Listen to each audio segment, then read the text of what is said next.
Hoy vamos a hablar de la circulación posterior del sistema nervioso central y de su drenaje venoso, así como de los senos durales. Para empezar, vamos a hablar del sistema vertebrovasilar, que como su nombre lo dice, está formado por las arterias vertebrales y la arteria basilar. Las arterias vertebrales, para empezar, son un par de arterias que nacen de las arterias subclavias. Generalmente son sus primeras ramas y van a nacer de la parte superior de la misma en el 47% de los casos, aunque en el 53% de los casos pueden nacer de su porción ventral, caudal o dorsal. Pueden nacer también en el arco aórtico, predominantemente en el lado izquierdo en el 5% de los casos. Pueden nacer de la arteria carótida común, predominantemente a la derecha en el 1% de los casos, o pueden incluso nacer en un tronco común con otras ramas de la arteria subclavia, como es el caso del tronco tirocervical. Como podemos observar en esta angiotomografía en reconstrucción tridimensional, tiene un trayecto ascendente a través de los forámenes transversos de C6 hasta C1, sitio en el cual emerge para posteriormente ingresar a la fosa posterior a través del agujero magno.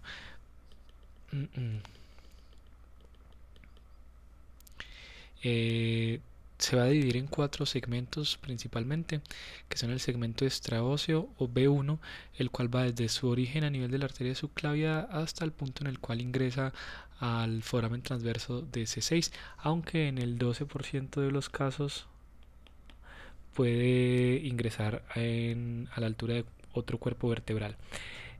A partir de este sitio inicia el segmento foraminal o B2, que como su nombre lo dice es el que va por todos los forámenes, emergiendo a nivel de B1. Hay que tener en cuenta que a nivel de C2 la arteria vertebral hace una pequeña curva hacia afuera, dando un aspecto de L invertida.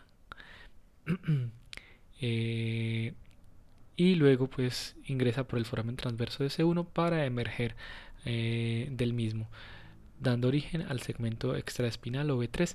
Este segmento va desde la salida de la arteria vertebral del foramen de C1 hasta el momento en el cual ingresa a través del agujero magno y penetra en la dura. En el momento en el cual penetra en la dura, deja de ser extraespinal y pasa a ser segmento B4 o intradural.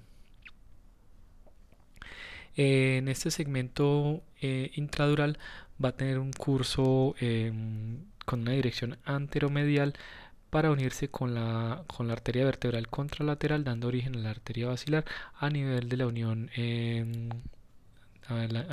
unión bulbopontina.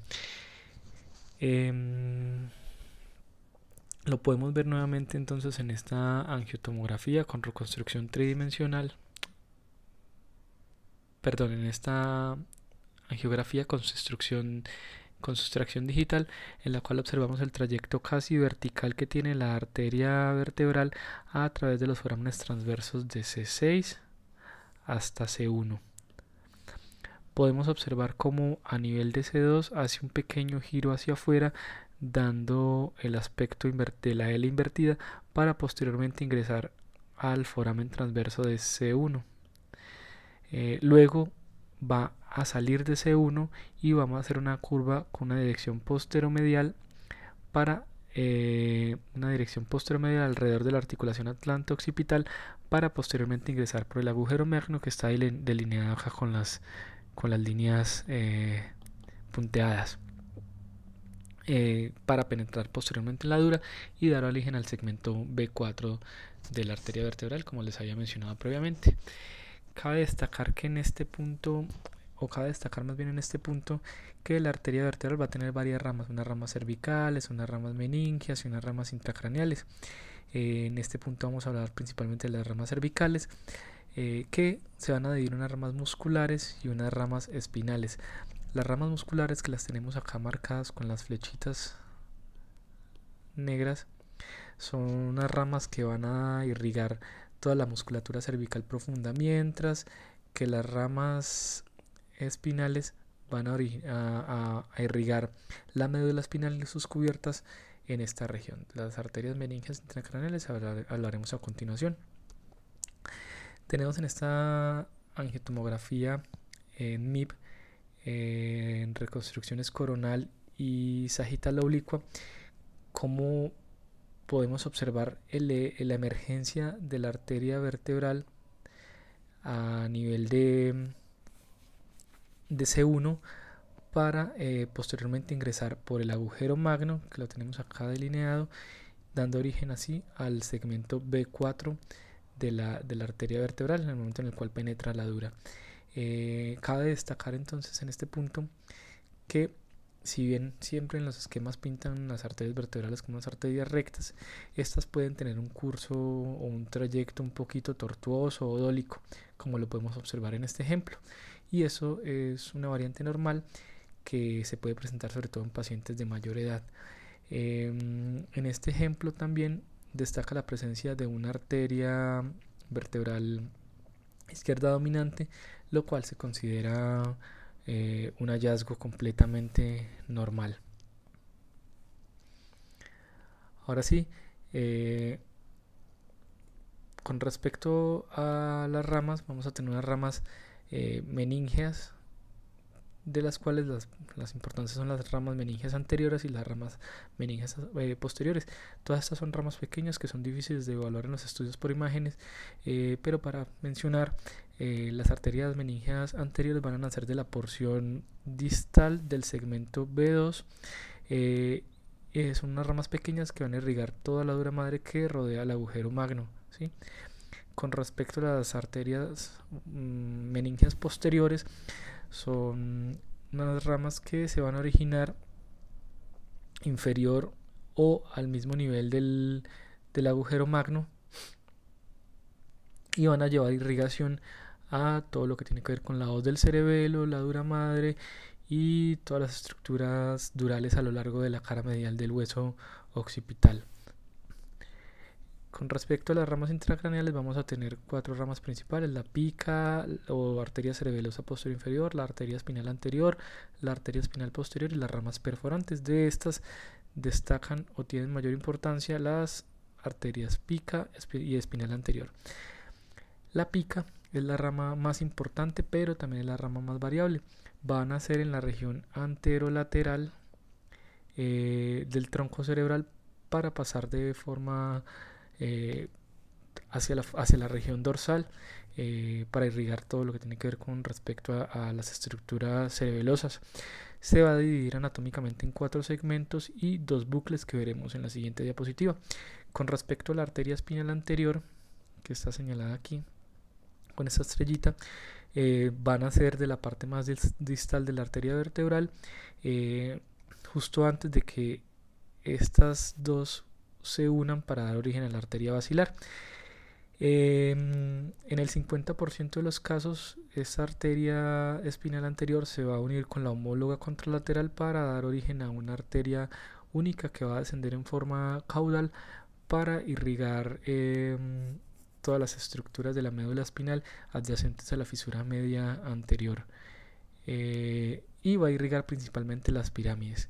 Con respecto a la arteria espinal posterior, es una rama también distal de la arteria vertebral, puede también nacer a nivel de la arteria cerebelosa posterior inferior. Esta, a diferencia de la espinal anterior, va por la región posterior del bulbo, formando una red vascular que se continúa de forma caudal hasta llegar a la cauda equina, irrigando todas las estructuras durales a este nivel. Otras ramas que podemos tener en este nivel son las arterias perforantes o ramas perforantes, que nacen directamente de la arteria vertebral y van a vascularizar las olivas vulvares y los pedúnculos cerebelosos inferiores. Tenemos en esta angiografía con sustracción digital y en la representación esquemática los 4 segmentos y los 2 bucles que les había mencionado que posee la arteria cerebelosa posterior inferior. Tenemos entonces un segmento vulvar anterior, el cual cursa de forma posterolateral en la cisterna vulvar, rodeando el límite inferior de la oliva. Tenemos un segmento vulvar lateral que, como su nombre lo dice, está lateral al bulbo en la fisura bulbocerebelosa, y aquí vamos a encontrar el primer bucle, que es el bucle caudal en la superficie lateral del bulbo. La arteria vulvar posterior, identificada acá con la flechita rosada, se forma cuando la pica alcanza el borde posterior del bulbo y asciende por detrás del velo medular posterior para posteriormente continuarse con el segmento supratonsilar, que va a representar además el segundo bucle o bucle craneal o cefálico. Y podemos ver cómo es su curso por encima de las amígdalas cerebelosas. En todo su trayecto va a dar múltiples ramas, dentro de las que destacan las ramas coroideas, que van a irrigar los plexos coroideos del cuarto ventrículo y de la amígdala. Podemos ver las ramas corticales, que van a irrigar todo lo que tiene que ver con los hemisferios cerebelosos. También tenemos que en su tramo más distal se va a continuar dividiéndose una arteria vulvar inferior y una arteria cerebelosa izquierda. Como variantes anatómicas de la arteria vertebral podemos tener una arteria vertebral derecha dominante en el 25% de los casos. Ya les había comentado que lo normal es que la arteria vertebral izquierda sea más grande que la derecha, y hay que tener en cuenta y no confundirse con la hipoplasia. Una hipoplasia de la arteria vertebral se define como una disminución del calibre menor a 2 a 3 milímetros o una diferencia mayor del 40% con respecto a la arteria vertebral contralateral. Es una variante anatómica. Otra variante que podemos encontrar es la arteria vertebral finalizando en la arteria cerebelosa posterior inferior. Esta variante se da en el 0.2% de los pacientes, como lo identificamos en esta angioresonancia en TOF, en la cual vemos una arteria vertebral derecha prominente, una arteria vertebral izquierda que se encuentra hipoplásica y que en vez de conectarse o unirse a la arteria vertebral para dar origen a la arteria basilar, se va a continuar con la arteria cerebelosa posterior inferior, dando irrigación a todos los segmentos que corresponden a la pica.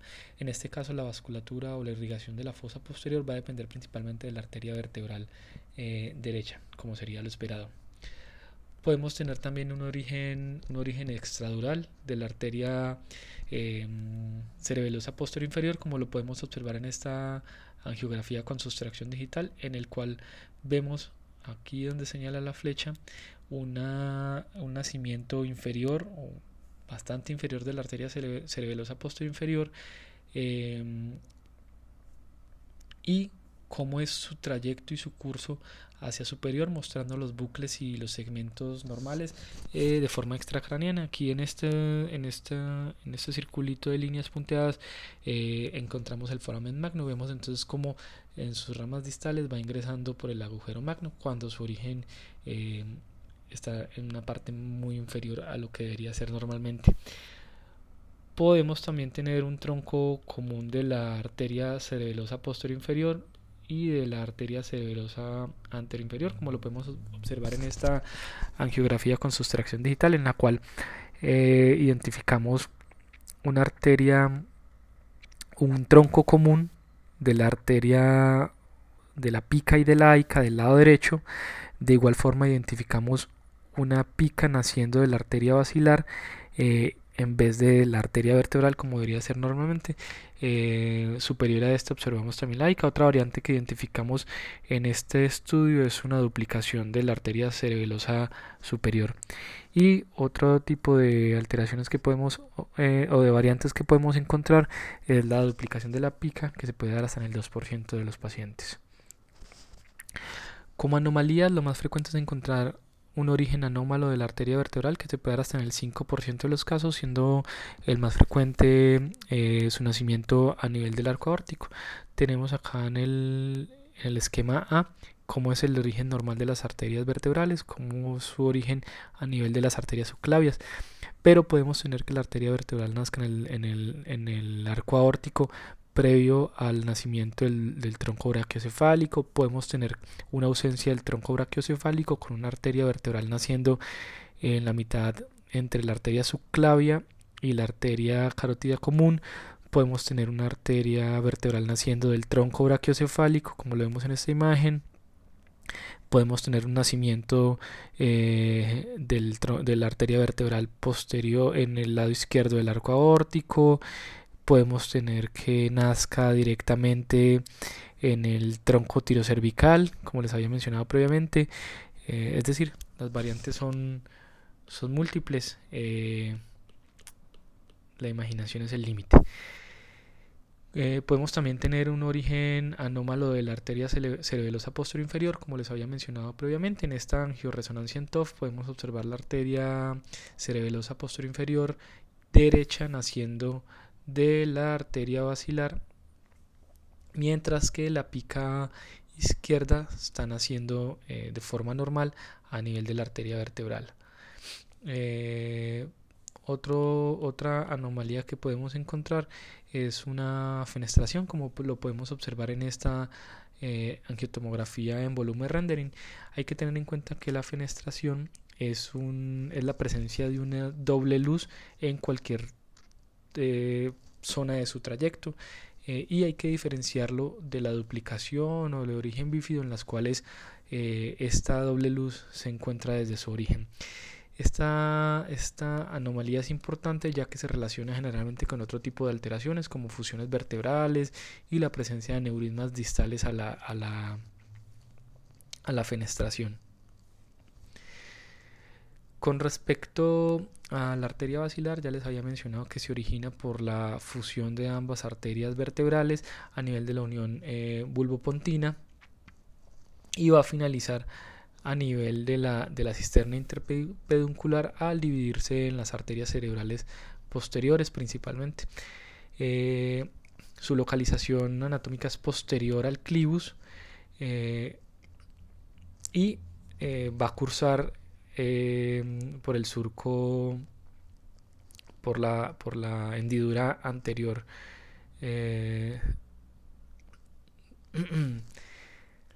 Normalmente su curso es recto, pero al igual que pasa con las arterias vertebrales, también puede tener un curso un poco tortuoso, y esto también se relaciona con pacientes de mayor edad, siendo pues una variante normal. En este caso no lo vamos a encontrar en la hendidura central, sino que lo vamos a encontrar lateral a este.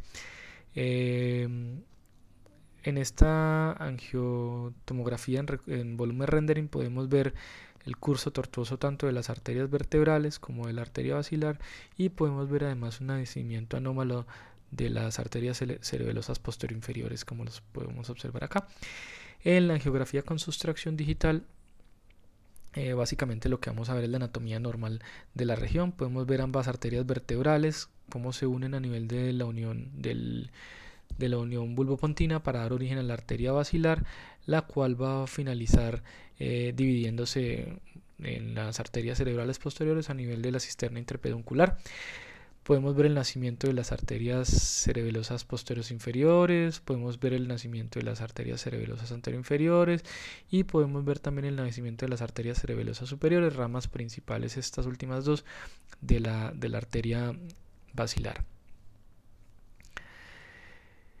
Como les había mencionado, las ramas principales van a ser la arteria cerebelosa anterior inferior, la arteria cerebelosa superior, y finaliza dando origen a las arterias cerebrales posteriores, pero podemos tener otras ramas que son las ramas laberínticas y las ramas perforantes. Estas dos son difíciles de ver en los estudios por imágenes, pero pues existen y debemos conocerlas. Las arterias laberínticas pueden nacer cefálica al nacimiento de las arterias cerebelosas anterior inferiores, pero en la mayoría de los casos va a originarse de las mismas, de la saica, y va a llevar la irrigación a todo lo que tiene que ver con el oído medio.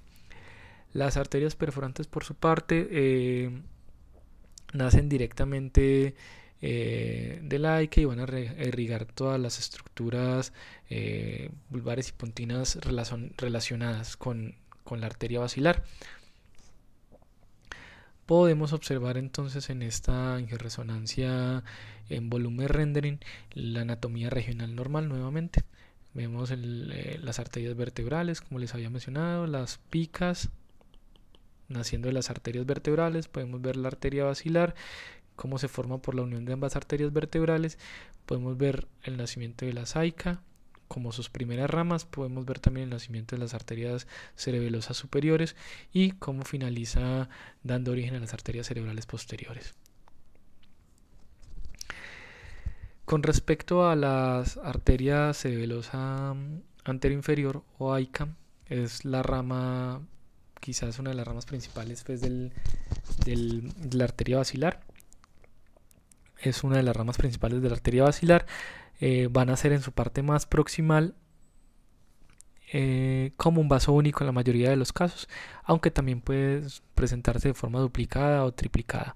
Esta tiene un trayecto un poco hacia abajo y hacia atrás, discurriendo por todo el parénquima cerebeloso, y en su trayecto suele dar origen a las arterias laberínticas que van a irrigar el oído medio. Este va a avanzar sobre el cerebelo para vascularizar todo lo que tiene que ver con la superficie petrosa del cerebelo, y finaliza sus ramas distales, finalizan hasta anastomosándose con las ramas de la arteria cerebelosa posterior inferior. Con respecto a la arteria cerebelosa superior, es su rama distal previo a su bifurcación en ambas arterias cerebrales posteriores. Estas también tienen un curso posterolateral por debajo de los nervios oculomotores, tercer par, y también está por debajo del cuarto par. Hay que tener en cuenta que estas estructuras nerviosas son las que las separan de la arteria cerebral posterior. Tiene dos ramas terminales, una rama lateral que va a irrigar la superficie superolateral de los hemisferios, el pedúnculo cerebeloso superior y el núcleo dentado, y tiene una rama medial que va a irrigar la superficie superomedial de los hemisferios cerebelosos y así como el vermis superior. Lo podemos ver también en esta angiografía con sustracción digital, donde podemos observar la anatomía normal de la arteria basilar y sus ramas. Vemos el nacimiento de ambas AICAs, vemos el nacimiento de las arterias cerebelosas superiores y vemos su bifurcación en las arterias cerebrales posteriores. Aquí cabe destacar que en esta vista lateral las arterias cerebelosas anteroinferiores tienen una forma de M, según lo refiere la literatura, y eso nos permite identificarlas o diferenciarlas de otras estructuras vasculares de la región. Como variantes anatómicas de la arteria basilar podemos tener una arteria cerebelosa superior múltiple, como observamos en esta angiografía, en la que del lado izquierdo vemos una duplicación de la arteria cerebelosa superior, identificado aquí con las flechas. Podemos tener una hipoplasia de la arteria basilar, como observamos en esta angioresonancia en TOF.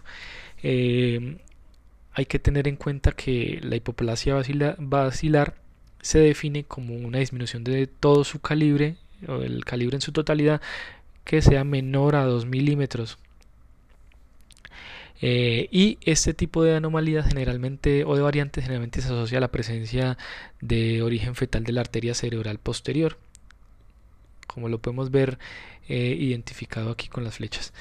Otro hallazgo en esta angioresonancia es la ausencia de una arteria vertebral izquierda. Entonces, como hallazgos, así para resumir: hipoplasia de la arteria basilar relacionado a origen fetal de ambas arterias cerebrales posteriores, así como ausencia de la arteria vertebral izquierda.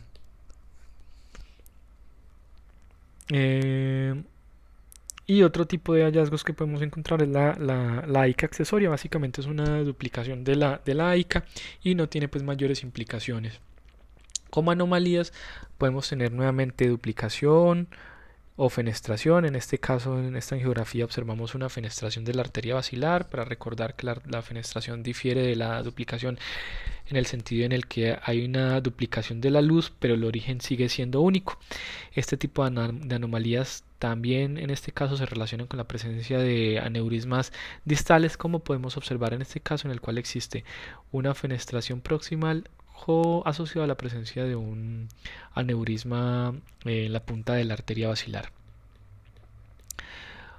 Otra anomalía que podemos encontrar son las anastomosis carótido-basilares, las vamos a ver un poquito más adelante. Y otra es el origen anómalo de las arterias cerebelosas. Tenemos en esta angiotomografía en volumen rendering como del lado derecho las arterias cerebral posterior y la arteria cerebelosa superior tienen un origen usual en la arteria basilar, mientras que del lado izquierdo existe un tronco común que va a dar origen a la arteria cerebral posterior y a la arteria cerebelosa superior. Bueno, ya con respecto al territorio vascular del sistema vertebrovascular, básicamente es la fosa posterior. Va a irrigar la fosa posterior y sus estructuras. Con respecto a las arterias vertebrales en sus segmentos V4, estas van a vascularizar la región lateral del bulbo. Sus ramas perforantes van a irrigar todas estas regiones vecinas. Asimismo, la arteria basilar va a irrigar todo lo que tiene que ver con la protuberancia, así como lo vemos aquí ilustrado en rosa. Mientras que los hemisferios cerebelosos y el vermis van a ser irrigados por las demás ramas. En el caso de la pica, que está identificada con el color rojo, vemos que su territorio de irrigación va a ser principalmente la superficie inferior y posterior del cerebelo,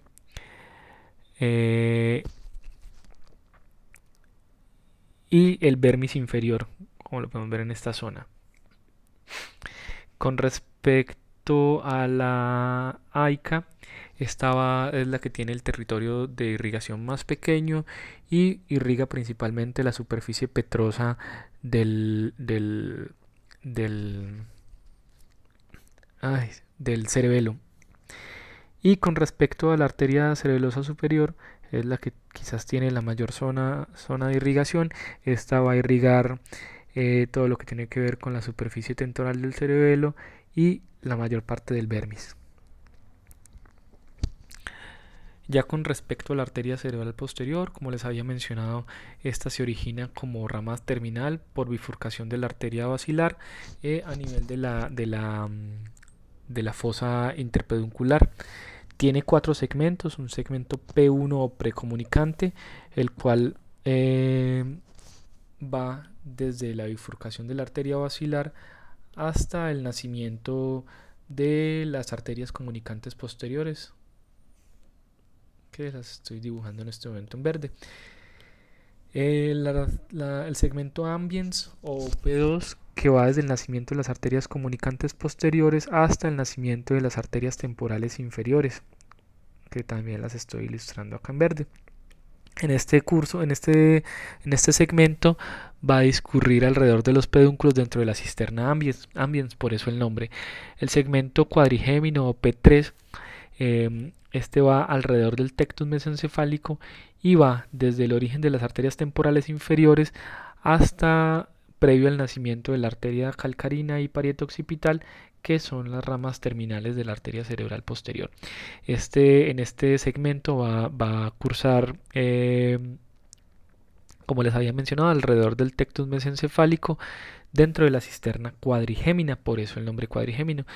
Y ya el segmento calcarino, que corresponde a sus ramas distales, estas van principalmente al interior del surco calcarino. Tenemos en esta angiotomografía en MIP en cortes axiales, entonces vamos a tener aquí la arteria basilar, cómo va a dar origen a ambas arterias cerebrales posteriores por su bifurcación. El primer segmento, que va desde la bifurcación de la arteria basilar hasta el nacimiento de la arteria comunicante posterior. El segundo segmento ambiens, que va, como les había mencionado, desde el nacimiento de la arteria comunicante posterior justo al nacimiento de las arterias temporales inferiores. El segmento cuadrigémino, que va desde el nacimiento de las arterias temporales inferiores hasta el nacimiento de las arterias calcarinas, y por último pues las arterias calcarinas, que corresponderían al segmento P4. La arteria cerebral posterior va a tener dos tipos de ramas, unas ramas proximales y unas ramas distales. Las ramas proximales se van a dividir en ramas perforantes, dentro de las cuales destacan las tálamo perforantes, las tálamo heliculadas y las perforantes pedunculares, que como su nombre lo dice van a irrigar sobre todo la región talámica. Va a tener unas ramas ventriculares, dentro de las cuales destacan las arterias ventriculares, las arterias coroideas posteromedial y posterolateral. La posteromedial va a ir a irrigar principalmente todo lo que tiene que ver con el techo del tercer ventrículo y el plexo coroideo de los ventrículos laterales, mientras que la arteria coroidea posterolateral va a irrigar principalmente el plexo coroideo de las astas temporales y del atrio. Y las ramas cerebrales, dentro de las cuales destacan la arteria temporal anterior y la arteria temporal posterior, las cuales van a irrigar la región temporal posterior y la región occipital adyacente.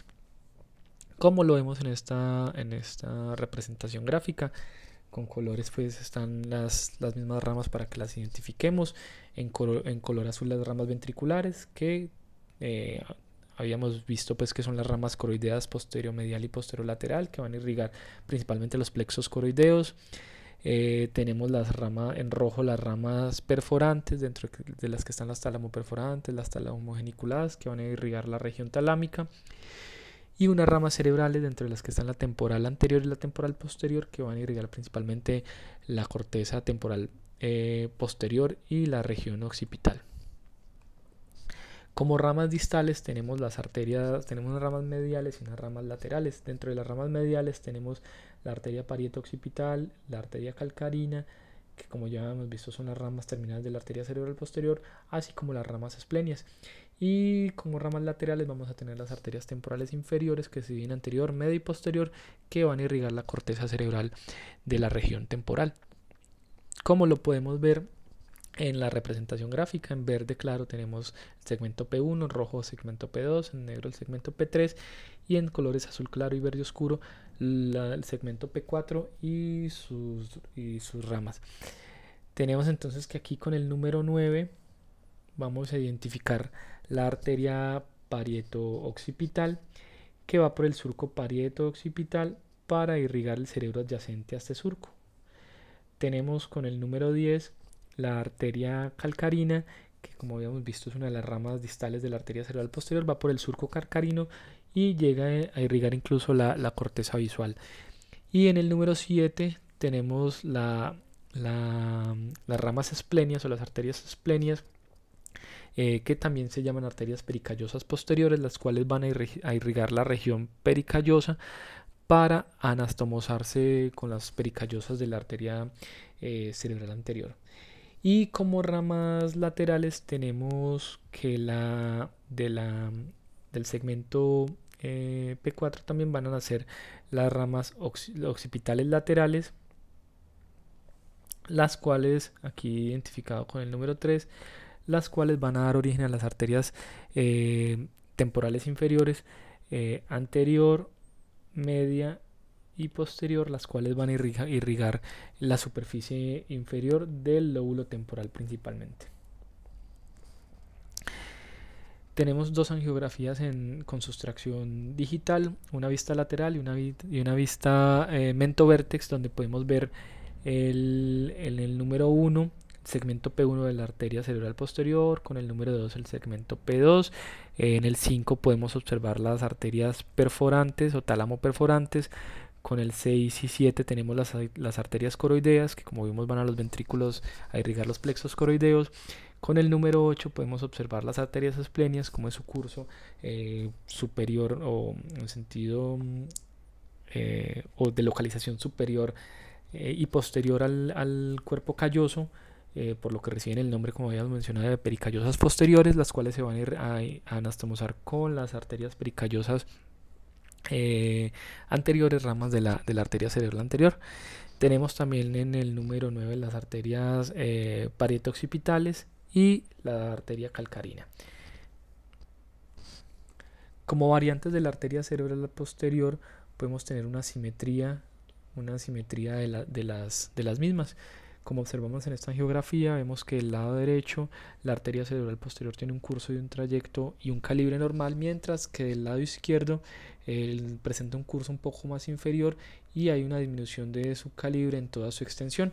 Esto en relación a una variante anatómica, no confundirlo con una trombosis de las mismas, la cual generalmente se asocia a otro tipo de hallazgos. Como variantes también podemos tener un origen fetal de la arteria cerebral posterior. Normalmente la arteria cerebral posterior es mayor que la arteria comunicante posterior, pero en el caso del origen fetal, la arteria comunicante posterior tiene un calibre mayor al de la arteria cerebral posterior, y incluso a veces puede estar hipoplásica o ausente, como podemos observar en esta angiotomografía en volumen rendering, en la cual vemos que hay ausencia de las arterias cerebrales posteriores.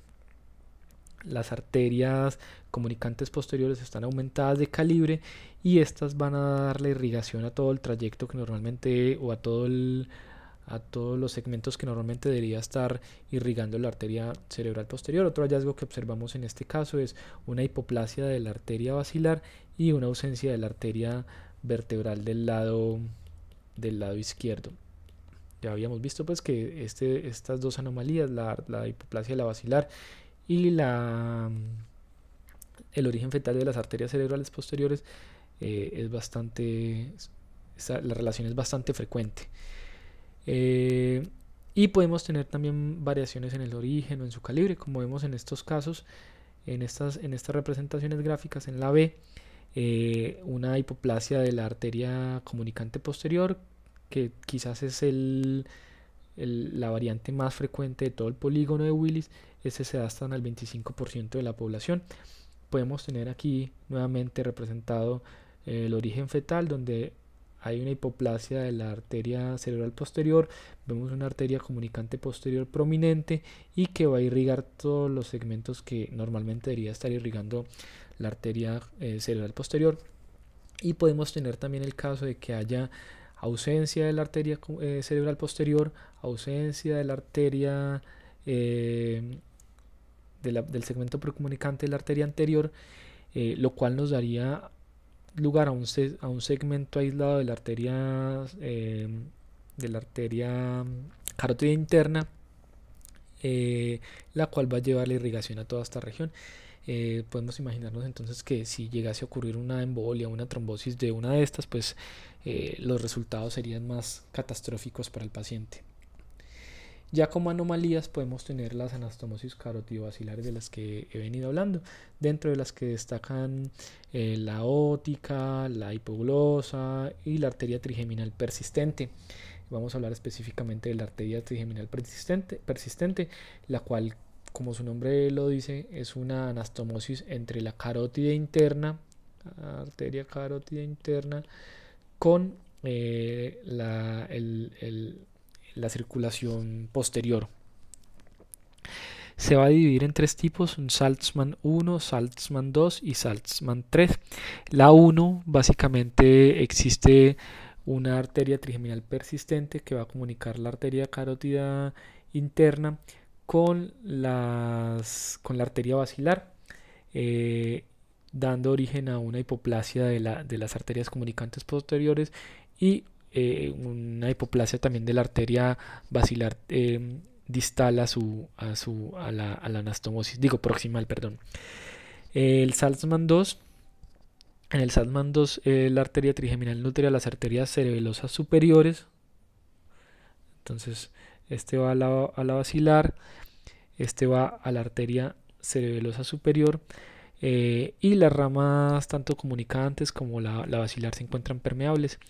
Y la Saltzman tipo 3 la unión se va a dar directamente con la arteria cerebral posterior.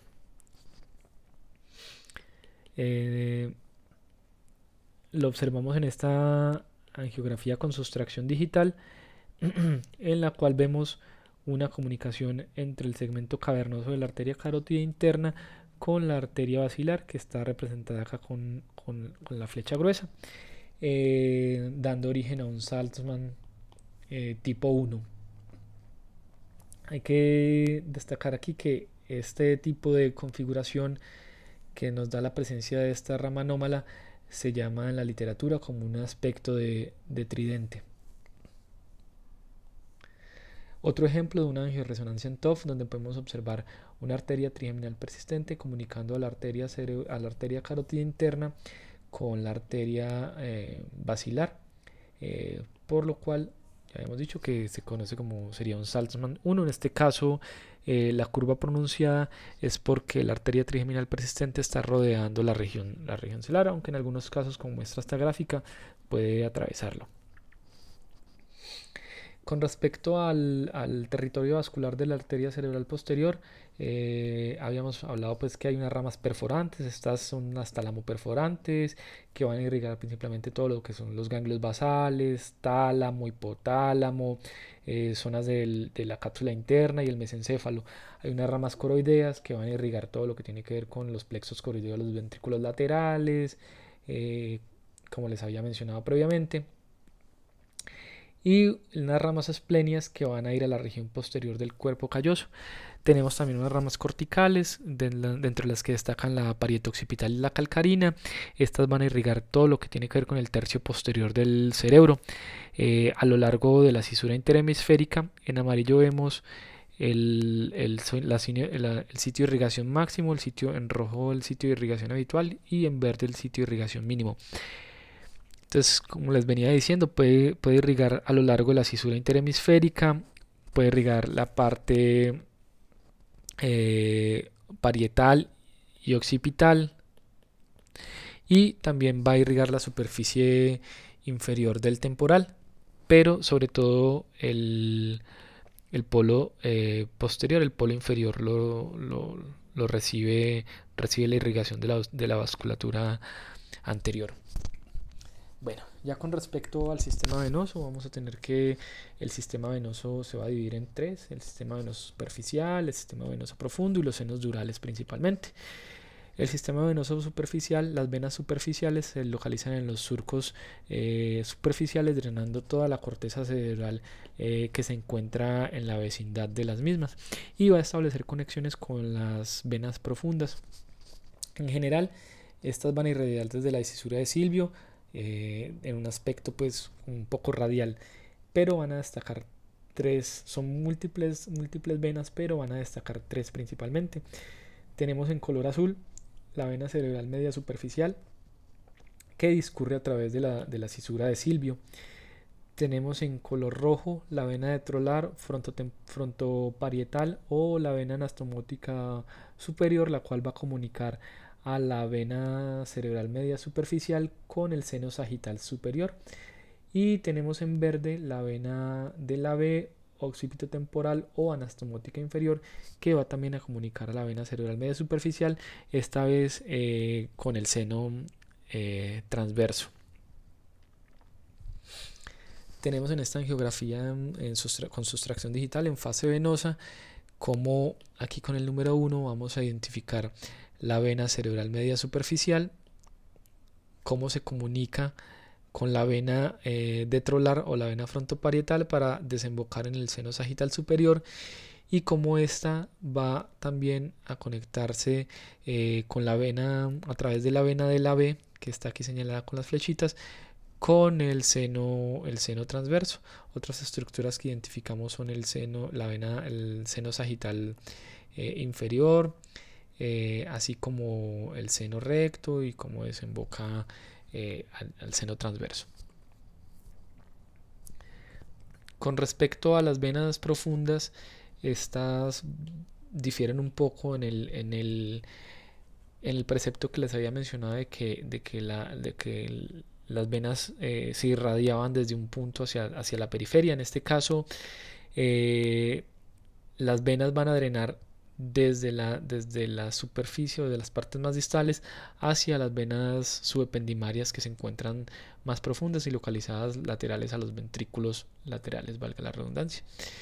Se van a dividir dos grupos principalmente: unas venas medulares y unas venas subependimarias. Las venas medulares se originan 1 a 2 centímetros por debajo de la sustancia gris y van a drenar a las venas subependimarias, las cuales se van a dividir en venas septales, talamoestriadas y las venas cerebrales internas. Entonces tenemos que las venas medulares, como les había dicho, se comunican con las venas septales, que son del grupo de las venas subependimarias. Estas a su vez se van a unir con las venas talamoestriadas, que van a drenar todo lo que tiene que ver con la zona del núcleo caudado, y al unirse van a dar origen a las venas cerebrales internas, que están identificadas aquí con el color rosita. Estas venas cerebrales internas, como podemos ver en la representación, se van a originar detrás del agujero de Monroe, cerca de la línea media y hacia el techo del tercer ventrículo. Estas se van a unir, son pares, son paramedianas, se van a unir entre sí y junto con la vena basal, para dar origen a la vena de Galeno, que la tenemos identificada acá con el color moradito. Entonces, venas cerebrales internas, vena basal de Rosenthal y vena de Galeno. La vena de Galeno a su vez se va a unir con el seno sagital inferior para dar origen al seno recto. Lo podemos observar también en esta angiografía con sustracción digital. Podemos ver con el número 2 la vena septal, que ya habíamos dicho que son de las ependimarias, las venas talamoestriadas, cómo se unen para formar las venas cerebral interna, la vena cerebral interna, que esta a su vez se une con la vena basal de Rosenthal para dar origen a la vena de Galeno, la cual al unirse con el seno sagital inferior van a dar origen al seno recto. Con respecto a la fosa posterior, hay tres sistemas principales y una gran cantidad de venas, pero vamos a destacar tres grupos con sus estructuras venosas más representativas. Tenemos la vena cerebelosa precentral, que es una vena única que se localiza en la línea media cerca del techo del cuarto ventrículo. Esta va a desembocar en la vena de Galeno. Tenemos una vena vermiana superior. Esta se origina cerca del declive vermiano y también va a drenar a la vena de Galeno. Y tenemos una vena pontomesencefálica anterior, que más que una vena es una pequeña red de venas que se localizan anterior a la protuberancia, delineando su superficie inferior, así como la de los pedúnculos cerebrales. En el grupo anterior va a destacar aquí con el colorcito amarillo que le puse la vena petrosa. Esta es una vena que se forma por tributarias del cerebelo, de la protuberancia y del bulbo, como podemos ver en la imagen, y va a drenar al seno petroso superior. Y las venas vermianas son las únicas venas, según dice la literatura, que importan en esta región. Estas son unas venas paramedianas a lo largo del vermis y que se dirigen en sentido postero superior para drenar en los senos tentoriales. Parte también de ella se comunica con la vena vermiana superior para terminar en la vena de Galeno. Lo podemos observar en esta angiografía con sustracción en fase venosa. Podemos ver aquí con colorcitos verdes la vena cerebelosa precentral, la vena vermiana superior y la vena pontomesencefálica anterior, que más que una vena son un grupo de venas, como les había mencionado. En amarillo tenemos la vena petrosa, que finaliza en el seno petroso superior, y las venas vermianas inferiores, que drenan en los senos tentoriales y en la vena vermiana superior para terminar en la vena de Galeno. Bueno, con respecto a las anomalías, son raras. Las variantes anatómicas son muy frecuentes en el sistema venoso, pero las anomalías realmente son raras. Dentro de las anomalías destacan las anomalías venosas del desarrollo. Estas son las anomalías más importantes. Estas tienen una incidencia del 2.6%. y se caracterizan por un drenaje anormal de las venas superficiales, las cuales van a drenar en el sistema venoso subependimentario o en las venas profundas hacia el sistema venoso meningeo. Se ven como un complejo de venas que van a drenar a una vena colectora dilatada, que está señalada acá con la flecha, dando un aspecto de cabeza de medusa, caput medusae. Como síntomas de este tipo de anomalías podemos tener hemorragias que llevan a déficit focal o incluso a convulsiones, y se pueden asociar a cavernomas, telangiectasias y otro tipo de anomalías. Podemos tener también una malformación aneurismática de la vena de Galeno. Es una malformación que se puede decir que hace parte de las malformaciones del desarrollo, en la cual existe una malformación arteriovenosa fistulosa que va a comunicar con el precursor embrionario de la vena de Galeno, haciendo que esta se dilate y que aumente su calibre, pues, en últimas. Hay dos tipos, un tipo coroidal y un tipo mural. El tipo coroidal habla de que en este caso hay múltiples fístulas que van a drenar al precursor embrionario de la vena de Galeno. En estos casos generalmente se manifiesta por falla cardíaca al momento del nacimiento. Y hay un tipo mural en el cual hay menos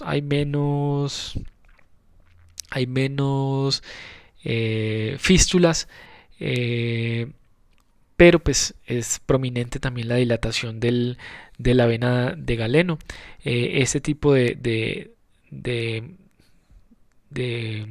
anomalía se manifiesta principalmente con macrocefalia, hidrocefalia o incluso falla de Medro. Bueno, ya con respecto a los senos venosos durales, son múltiples. Estos son unos conductos que se encuentran limitados por las hojas periósticas y meningea de la dura madre, y van a recibir principalmente la sangre de las venas superficiales y de las venas profundas. No tienen válvulas y no tienen tejido muscular. Y representan la mayor vía de drenaje del cráneo. Con estrellitas vamos a ver las más importantes. Tenemos el seno sagital superior, tenemos el seno sagital inferior, tenemos el seno cavernoso e intercavernoso, tenemos el seno petroso superior e inferior, tenemos el seno recto, seno transverso y los senos sigmoideos. Podemos verlo también en esta vista superior. Además, otros senos que no podemos ver en la vista lateral. Tenemos el seno esfenoparietal, el seno intercavernoso anterior, el seno cavernoso como tal, el seno intercavernoso posterior, seno petroso superior, seno petroso inferior. Tenemos el plexo basilar en íntima relación pues con esta zona. Tenemos el seno sigmoideo, el seno occipital, el seno transverso, la confluencia de los senos o tórcula aerófilo y el seno sagital superior, que ya vimos pues que va hacia superior. En estas angiografías en sustracción digital tenemos básicamente, en fase venosa tenemos básicamente lo que les había mencionado previamente. El seno sagital superior en este caso se encuentra ausente en su parte más anterior. Tenemos el seno sagital inferior, cómo se une el seno sagital inferior con la vena de Galeno para dar origen al seno recto, el cual va a desembocar junto con el seno sagital superior cerca del seno transverso, dando origen a la tórcula aerófilo. El seno transverso como se continúa con el seno sigmoideo y este último con la vena yugular. Tenemos acá también el seno cavernoso y el seno petroso superior e inferior. Como variantes de los senos podemos encontrar una ausencia del seno sagital superior. En este caso en particular el seno sagital superior se forma posterior a la unión de las venas corticales con la vena detrolar, que es la que estoy señalando aquí con las flechitas rojas. Entonces vemos las venas corticales, cómo se unen con la vena detrolar para dar origen al seno sagital superior. Podemos tener que el seno sagital superior se una a uno de los senos transversos, como vemos en este caso, en esta angiografía, se une al seno transverso derecho, y existe además una hipoplasia del seno transverso contralateral.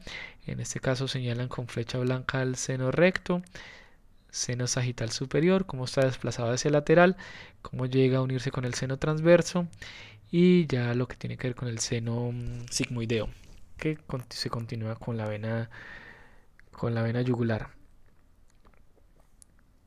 Podemos tener una hendidura del seno sagital que se va a ver básicamente como si fuera una duplicación del mismo, como en este caso, dando esta imagen en tienda de campaña. O podemos tener una ausencia hipoplasia del seno transverso, como en este caso, en esta angiografía, en la cual vemos que aparte de la ausencia de la parte más proximal del seno transverso, existe un llenado distal del remanente del seno transverso a través de la vena anastomótica de la B, como lo vemos acá señalada con las flechas negras. Esto es importante no confundirlo con una trombosis del seno venoso. Estas, a diferencia de las trombosis, no se asocia a ningún otro tipo de alteraciones como colaterales, hemorragias, ni otro tipo de hallazgo. Esto generalmente es completamente asintomático. Y ya dentro de las anomalías podemos tener senos pericrani, Chiari tipo 2 y Dandy-Walker. Las anomalías son generalmente infrecuentes y tienden a asociarse a este tipo de alteraciones vasculares, cerebrales e incluso tumorales. Vemos en esta angiografía el caso de un sinus pericrani que corresponde a una comunicación anormal entre las vías de drenaje venoso extra e intracraneales. Clínicamente se va a manifestar obviamente como una masa no pulsátil localizada en la región frontal, que va a representar dilataciones varicosas a este nivel, que se van a conectar directamente, como vemos en este punto, con el seno sagital superior. Sus causas son múltiples, que pueden ir desde congénitas hasta tumorales. Con respecto a las anomalías como el Chiari tipo 2 y Dandy-Walker, se va a hablar a más a profundidad en sus respectivas clases, pero solamente pues recordar que el Chiari tipo 2 se asocia a la presencia de una fosa posterior que es pequeña. En este caso, esas alteraciones anatómicas obviamente causan alteraciones a nivel de los senos venosos, como vemos en este caso, en el cual el seno transverso tiene una posición descendida, con un seno recto que tiene una posición más verticalizada, mientras que en el Dandy-Walker existe, en el cual hay una disgenesia o agenesia del vermis cerebeloso y con dilatación del cuarto ventrículo y otra cantidad de anomalías que veremos más adelante. En este caso, el seno transverso y el seno recto se insertan de manera superior y con una elevación de la confluencia de los mismos, y los senos transversos tienen una inclinación hacia abajo para luego dar origen pues a los senos sigmoideos. Eso sería básicamente. Aquí está la bibliografía y eso sería todo.